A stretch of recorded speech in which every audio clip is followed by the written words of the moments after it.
Bonjour à toutes et à tous, je suis très heureux et très fier d'être devant vous cet après-midi. Alors je vais vous parler de mon club au travers de l'évolution des partenariats et du sponsoring. C'est vrai que pendant très longtemps, le rugby, comme un certain nombre de sports professionnels, s'est appuyé évidemment pour se financer sur des sponsors, qu'on appelle aujourd'hui des partenaires.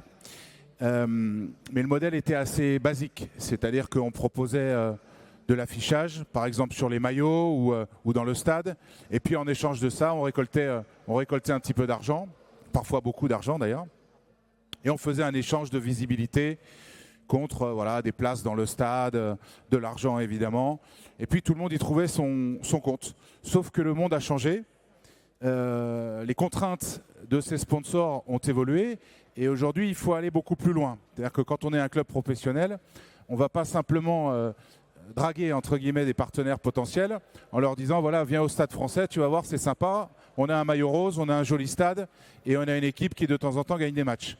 Ça ne marche plus comme ça. Donc il a fallu revisiter le modèle pour construire quoi? Pour construire ce qu'on appelle assez simplement des partenariats gagnant-gagnant. Ça veut dire capitaliser sur quelque chose qui va plus loin que la simple visibilité qu'on va offrir aux partenaires ou aux sponsors en question. Donc on a dû réfléchir. Alors pour nous, c'est nouveau, surtout dans le rugby. On n'était pas habitué à appréhender ce genre de problématique et à faire évoluer nos modèles. C'est-à-dire à mettre en place déjà une ressource humaine qui va avoir pour fonction et pour mission de proposer des activations concrètes. D'accord. Une fois qu'on a eu ça, il fallait qu'on trouve le pitch. C'est-à-dire qu'est-ce qu'on allait vendre, qu'est-ce qu'on allait proposer à ses partenaires, en plus de l'image. Donc nous, on a deux axes majeurs au Stade Français. Le premier est l'éducation, le deuxième est l'innovation. D'accord ? L'éducation, pourquoi ? Parce qu'aujourd'hui, une marque, elle vient s'associer à un club comme le nôtre, par exemple.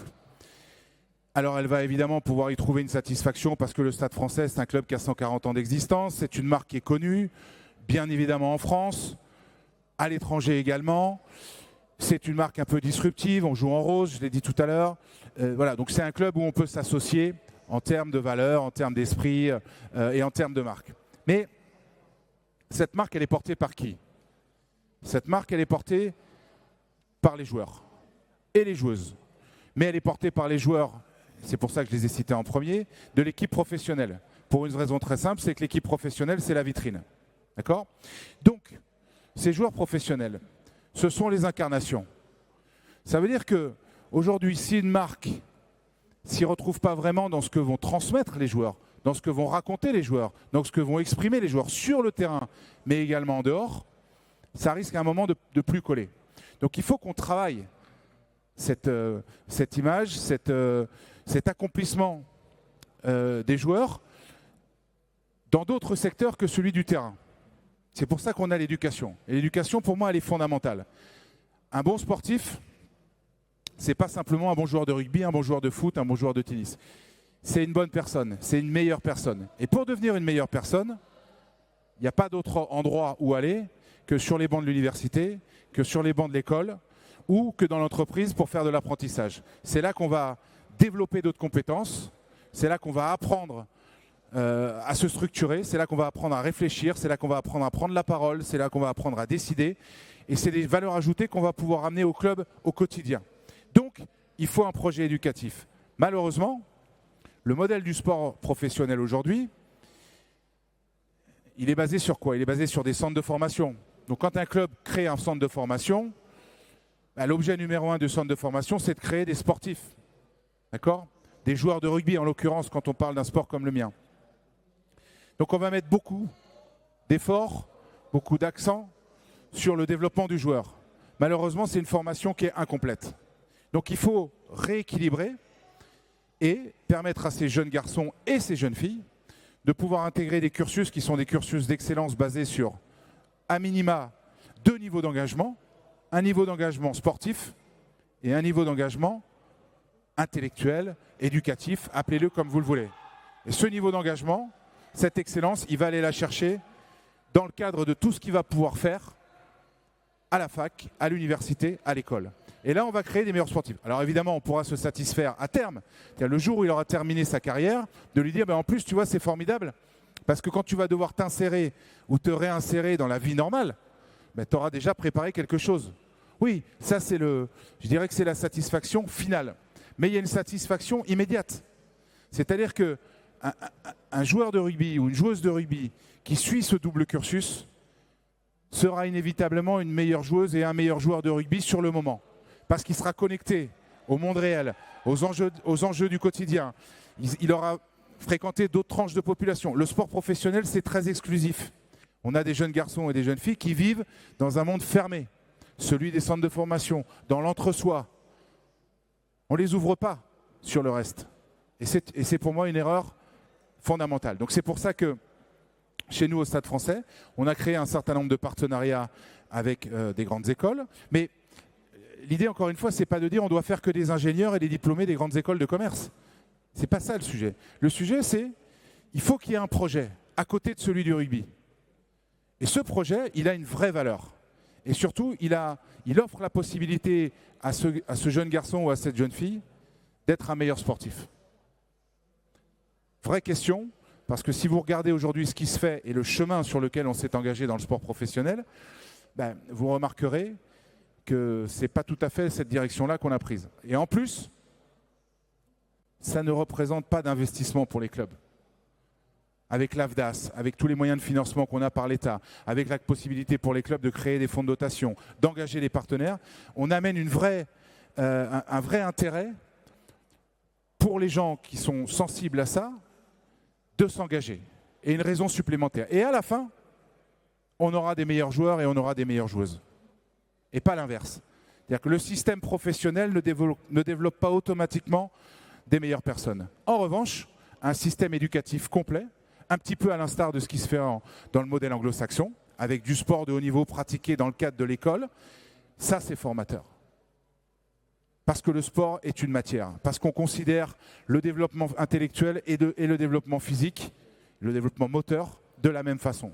Ce qui n'est malheureusement pas le cas chez nous. Donc, plutôt que de s'attaquer au mammouth de l'éducation nationale, autant, à partir du moment où on est en possibilité, nous les clubs, de changer les choses, autant essayer de le faire rapidement, en y mettant des moyens, et je le répète, ils sont pas hyper importants, et en allant chercher derrière ça des partenaires, des sponsors, des gens qui vont trouver un modèle un petit peu plus équilibré et un petit peu mieux balancé entre la simple pratique sportive, et à la fin, tout le monde y sera gagnant.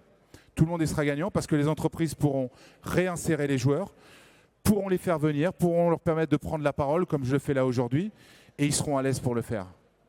Aujourd'hui, ils le sont de moins en moins. Malheureusement. Alors on dit, oui, le joueur de rugby, mais le joueur de rugby, il y a 40 ans, le rugby n'était pas professionnel. Donc le double parcours, c'était une nécessité pour lui. C'était pas un choix qu'il avait fait, c'était obligatoire. Il n'y avait pas d'argent. Donc tu faisais des études où tu étais plus réactif et tu jouais au rugby. Maintenant, on est devenu professionnel. En plus de ça, on est devenu un ascenseur social.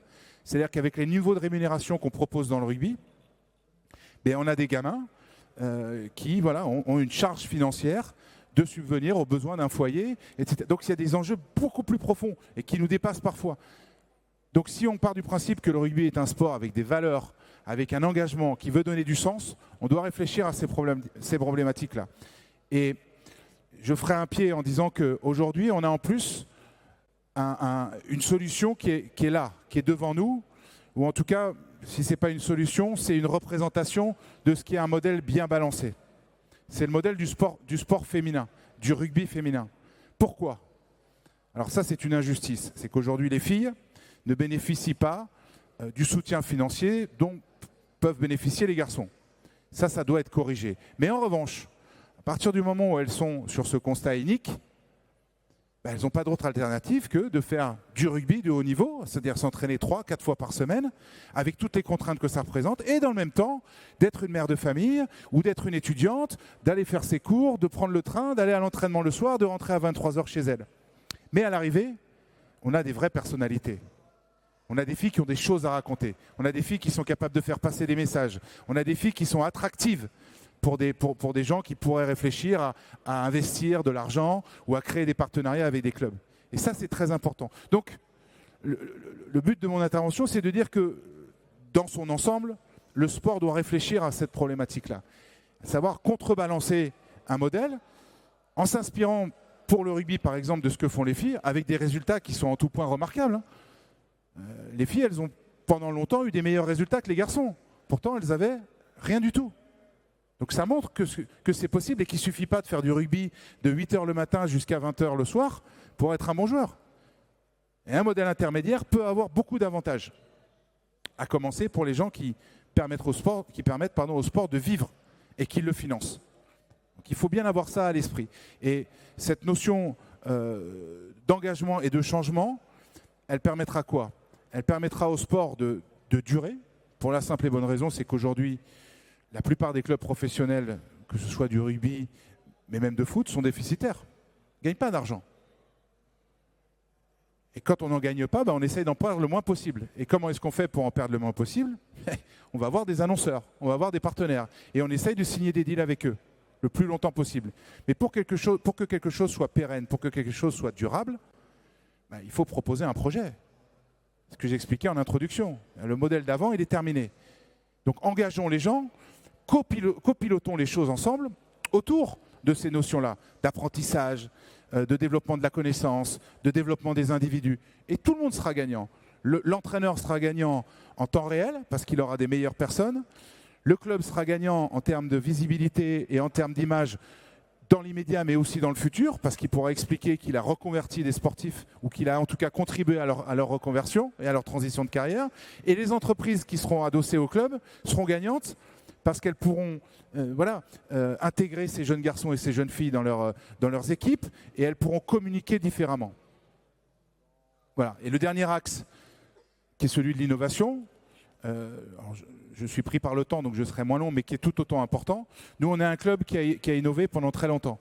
On a été, on va dire, un peu disruptif. On a joué en rose, on a fait des calendriers où les joueurs se sont foutus nus. On a fait des choses que normalement le rugby ne faisait pas avant. Et ça a contribué à créer un club un peu différent. En plus de ça, c'est un club qui a beaucoup gagné. Donc voilà, la marque et l'image du Stade Français s'est développée là-dessus. Sauf que quand vous arrivez à la direction d'un club et qu'il s'est passé déjà ça, vous ne pouvez pas aller plus loin dans le sociationnel ou dans l'original. Voyez ? Donc nous, on a travaillé un autre secteur, c'est le secteur de la RSE. Pourquoi ? Parce qu'aujourd'hui, ce sont aussi des problématiques pour les annonceurs. C'est des questions auxquelles les entreprises doivent répondre. Avec des soucis aussi d'engagement de leur population. Donc quand vous proposez au sein de votre club un engagement sur la féminisation, un engagement sur la cohésion, un engagement sur l'environnement, un engagement sur l'éducation et un engagement sur le sport santé, vous cochez beaucoup de cases. Et ces cases, elles permettent quoi ?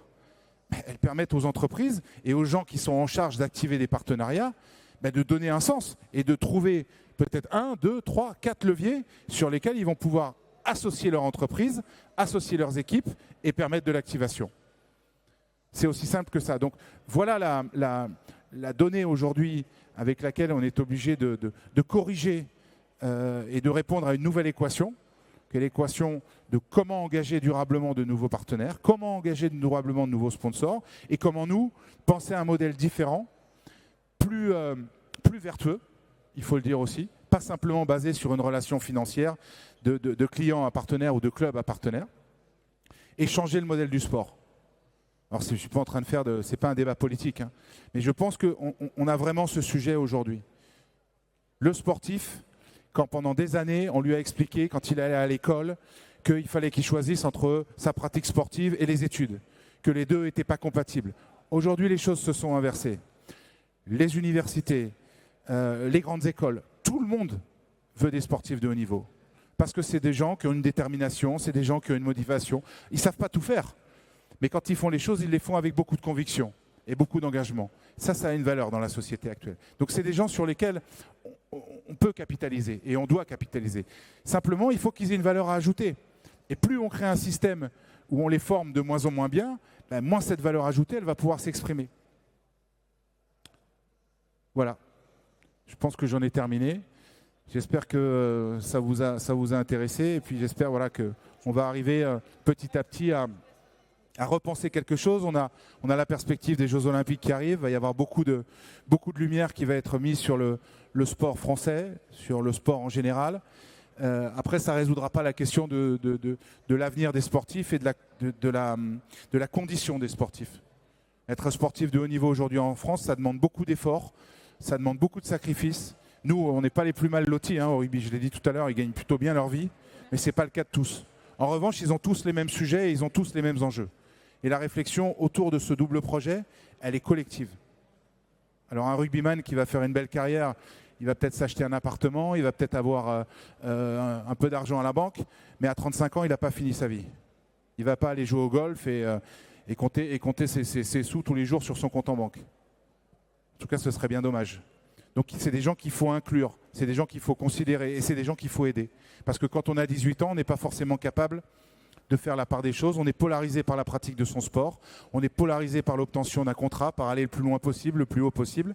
Donc il faut aussi qu'il y ait un côté un peu obligatoire dans les clubs, avec des chemins qui soient balisés, qui ne soient pas que des chemins de performance sportive, et qui soient des chemins d'excellence sur tous les leviers de développement aujourd'hui. Et je ne suis pas en train de dire qu'ils doivent tous aller à l'école ou sur les bancs des grandes écoles ou de l'université. Enfin, ils doivent tous aller à l'école, oui. Et qu'à un moment, tous les clubs sportifs ont des entreprises partenaires.